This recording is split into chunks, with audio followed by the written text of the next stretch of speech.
Hi dears, Mahalakshmi ഇന്നത്തെ എപ്പിസോഡിലേക്ക് എല്ലാവർക്കും സ്വാഗതം. അങ്ങനെ നമ്മുടെ വാമനാണെങ്കിൽ നമ്മുടെ പ്രതാപം വരുന്നതും പേടിച്ച് ഇങ്ങനെ പുറത്ത് തന്നെ നിൽക്കുകയാണ് കമലേശ്വരം വീടിൻ്റെ. എന്തായാലും സത്യങ്ങളൊക്കെ പ്രതാപൻ എന്തായാലും വിളിച്ചു പോകുമെന്നുള്ള കാര്യം നമ്മുടെ വാമന് ഉറപ്പായിട്ടുണ്ട്.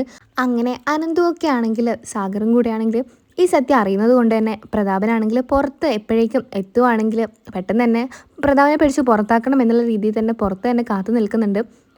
അങ്ങനെ ഒടുവിൽ പ്രതാപനാണെങ്കിൽ കമലേശ്വരം വീടിൻ്റെ പടി ചവിട്ടുമ്പോൾ നമ്മുടെ അനന്തും സാഗറൊക്കെ ആണെങ്കിൽ പെട്ടെന്ന് തന്നെ പ്രതാപനെ പിടിച്ചു വലിച്ച് പുറത്തേക്ക് തന്നെ കൊണ്ടുപോകുന്നുണ്ട്. ഇവിടെ ആരെയും കാണാൻ പറ്റില്ല, ഈ പരിപാടി എന്തായാലും ഞങ്ങളാരും തന്നെ നിങ്ങളെ കൊണ്ട് മുടപ്പിക്കുകയില്ല, എന്തായാലും എത്രയും പെട്ടെന്ന് ഇവിടുന്ന് പൊക്കോ, അതായിരിക്കും നിങ്ങൾക്കൊക്കെ നല്ലതെന്നുള്ള കാര്യത്തിലൊക്കെ പ്രതാപനോട് പറയുന്നുണ്ട്. അപ്പോൾ പ്രതാപൻ പറയുന്നുണ്ട്, എനിക്ക് എന്തായാലും ഒരു കാര്യം കണ്ണമ്മോനോട് പറഞ്ഞാൽ മതിയോ, അല്ലെങ്കിൽ എനിക്ക് സമാധാനമായിട്ട് ഇരിക്കാൻ പോലും കഴിയില്ല എന്ന് പറയുന്നുണ്ട്. അതിനുശേഷമാണെങ്കിൽ നമ്മുടെ അനന്ത് പറയുന്നുണ്ട്, എന്ത് കാര്യമാണെങ്കിലും അത് ഈ സമയത്ത് എന്തായാലും നിങ്ങൾ പറയണ്ട, എന്തായാലും ഇപ്പം തന്നെ നിങ്ങൾ പുറത്തോട്ട് പോകണം എന്ന രീതിയിലൊക്കെ പ്രതാപനെ പിടിച്ചു വലിച്ച് കൊണ്ടുപോകുന്നുണ്ട്. അതിനുശേഷമാണെങ്കിൽ വാമൻ ഇങ്ങനെ ആലോചിക്കുന്നുണ്ട്, ഇവരൊക്കെ എന്തിനായിരിക്കും ഇങ്ങനെ ഇരുന്നിട്ട് ഇവനെ ഇങ്ങനെ പിടിച്ചു നിർത്തുന്നത്, കാരണം ഇവർക്കൊന്നും ഒരു കാര്യം അറിയില്ലല്ലോ, പിന്നെ എന്താണ് ഇവരുടെയൊക്കെ പ്രശ്നം എന്നുള്ള ഇതിൽ വാമൻ ഇങ്ങനെ ആലോചിക്കുന്നുണ്ട്. അങ്ങനെ വാമൻ ഇങ്ങനെ ആലോചിക്കുന്ന സമയത്ത് തന്നെ വാമന് ചില കാര്യങ്ങളൊക്കെ മനസ്സിലാകുന്നുണ്ട്.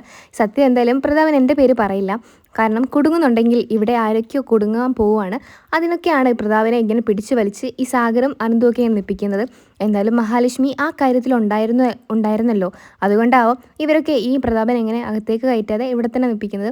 എന്തായാലും പ്രതാപനെ കണ്ണൻ്റെ മുമ്പിൽ എത്തിച്ചാൽ ഇവിടുത്തെ എന്തായാലും ഒരു കുടുംബ പ്രശ്നമായി തീരും, അതുകൊണ്ട് എത്രയും പെട്ടെന്ന് തന്നെ കണ്ണൻ്റെ മുമ്പിൽ പ്രതാപനെ എത്തിക്കണം. അപ്പോൾ പ്രതാപനെ ഇങ്ങനെ പിടിച്ചു മാറ്റിയിട്ട് നമ്മുടെ അനന്തുവിൻ്റെ സാഗറിൻ്റെ അടുത്തൊക്കെ പറയുന്നുണ്ട്, എന്തിനാ നിങ്ങളൊക്കെ അവനിങ്ങനെ പിടിച്ചു മാറ്റുന്നത്, അവരെന്തോ കണ്ണനോട് പറയാനുണ്ട് എന്നല്ലേ പറയുന്നത്, അവനത് പോയി പറയട്ടെ എന്നുള്ള ഇതിൽ നമ്മുടെ വാമനാണെങ്കിൽ പറയുന്നുണ്ട്, എനിക്ക് എന്തായാലും പ്രതാപനെ നമ്മുടെ കണ്ണൻ്റെ അരികിലേക്ക് എത്തിച്ചേ മതിയാവുള്ളൂ, അതായത് വേറെ വഴിയില്ല, അവൻ എന്തൊക്കെയോ സത്യങ്ങൾ വിളിച്ച് പറയാനുണ്ടല്ലോ, നിങ്ങൾ എന്തിനാ ഇങ്ങനെ പേടിക്കുന്നത്, എന്താ നിങ്ങളെക്കുറിച്ചുള്ള വല്ല സത്യങ്ങളാണോ അവൻ പറയാൻ വേണ്ടി പോകുന്നതെന്നൊക്കെ വാമൻ ഇങ്ങനെ ചോദിക്കുന്നുണ്ട്.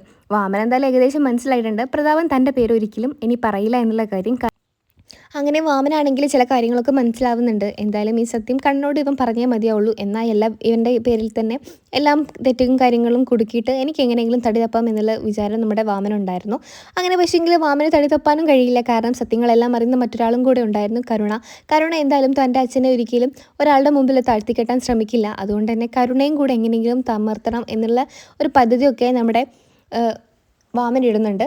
അങ്ങനെ വാമനാണെങ്കിൽ നമ്മുടെ കണ്ണനരികിലേക്ക് പ്രതാപനെ കൊണ്ടുപോകുന്നുണ്ട്.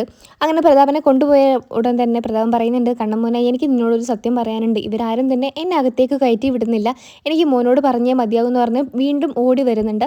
അങ്ങനെ കണ്ണനോട് എല്ലാ സത്യങ്ങളും വിളിച്ചു പറയുന്നുണ്ട്. അങ്ങനെ നമ്മുടെ കരുണയാണെങ്കിൽ ഭയങ്കര നിസ്സഹായ അവസ്ഥയിലൂടെ ഇങ്ങനെ നിൽക്കുകയാണ് അവിടെ നിൽക്കുന്നത് തന്നെ. അപ്പോൾ മഹാലക്ഷ്മിയാണ് എല്ലാത്തിനും സാക്ഷിയെന്നും നമ്മുടെ പ്രതാപൻ പറയുന്നുണ്ട്. മഹാലക്ഷ്മിയാണ് എല്ലാ കാര്യങ്ങളും കണ്ടതും കേട്ടതും, അവളാണ് എല്ലാത്തിനെയും കുറിച്ച് അറിഞ്ഞതും, നീ അവളോട് വേണമെങ്കിൽ ചോദിച്ചു നോക്ക്. അപ്പോൾ അതിനുശേഷം നമ്മുടെ കണ്ണന് നമ്മുടെ മഹാലക്ഷ്മിയോട് ഭയങ്കരമായ വെറുപ്പും തോന്നുന്നുണ്ട്. അങ്ങനെ മഹാലക്ഷ്മിയെ കണ്ണനാണെങ്കിൽ അവിടെ നിന്ന് ആട്ടി വിടുന്നുണ്ട്. കണ്ണൻ പറയുന്നുണ്ട്, നിനക്ക് ഇവിടെ സ്ഥാനമില്ല മഹാലക്ഷ്മി, നിന്നെ ഞാൻ അത്രയേറെ സ്നേഹിച്ചു വിശ്വസിച്ചു, എന്നാൽ നീ എനിക്ക് തന്നത് വെറും ഇത്ര പാടുള്ള എൻ്റെ അച്ഛനെ കൊന്ന കൊലയാളിയെ പോലും നീ എനിക്ക് നേരെ ചൂണ്ടിക്കാണിച്ചില്ല, നീ ചെയ്തത് വലിയ തെറ്റ് തന്നെയാണ്, എനിക്ക് ക്ഷമിക്കാനും ഇത് പൊറുക്കാനും കഴിയില്ല. അപ്പോൾ അനന്തുവിനോട് രേഖയോടായിട്ട് ചോദിക്കുന്നുണ്ട്, നിങ്ങൾക്ക് ഈ സത്യത്തെക്കുറിച്ച് അറിയുമോ എന്ന് ചോദിക്കുന്നുണ്ട്. അപ്പോൾ അനന്തു രേഖയും പറയുന്നുണ്ട്, അറിയാമായിരുന്നു, പക്ഷേ നീ ഇതെങ്ങനെ പ്രതികരിക്കുമെന്ന് ഞങ്ങൾക്കറിയില്ല, അതുകൊണ്ടാണ് പറയാതിരുന്നത് കണ്ണ, അല്ലാതെ വേറൊന്നും വിചാരിച്ചിട്ടല്ല, മഹിയുടെ ഭാഗത്ത് തെറ്റൊന്നും ഇല്ലല്ലോ.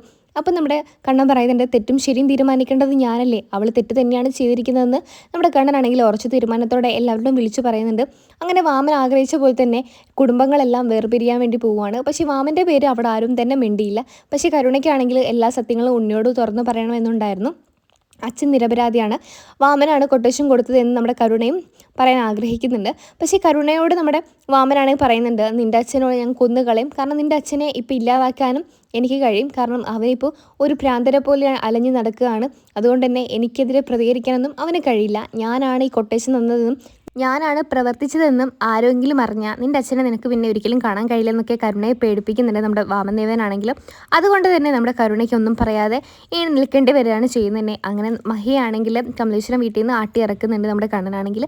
അങ്ങനെയാണ് ഇന്നത്തെ എപ്പിസോഡ് അവസാനിക്കുന്നത്. ഈ ഒരു റിവ്യൂ ഇഷ്ടമാണ്, ചാനൽ സബ്സ്ക്രൈബ് സപ്പോർട്ട് ചെയ്യണേ.